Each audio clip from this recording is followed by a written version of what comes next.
Hello friends, welcome back to the new video guys. Today guys, I am going to show you guys app update setting in your Poco phone guys. In this video guys, I will show you guys how can you update YouTube app in your Poco phone guys. You want to update guys your YouTube app in your Poco phone, so guys you can update. And guys, now let's see how to update YouTube app in our Poco phone guys. In this video guys, I am going to show you friends.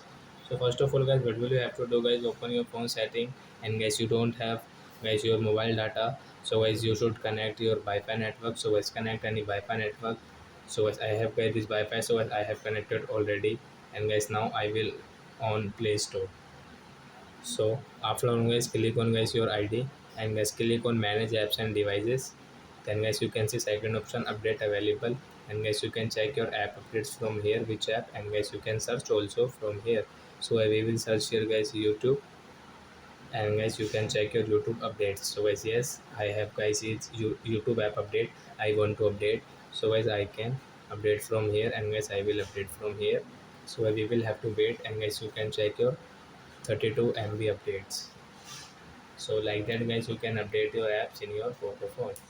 So guys, now YouTube app have updated in my Poco phone. Then guys I can use with new features. As you can see this options. So I hope friends have understood how to update YouTube app in our Poco phone. So that's it guys. Thanks for watching. Guys, now we will meet on next video with new topic guys. As you can see guys, YouTube had updated, and guys you can use guys your YouTube. So I hope friends have understood. So that's it guys. Thanks for watching. Bye bye.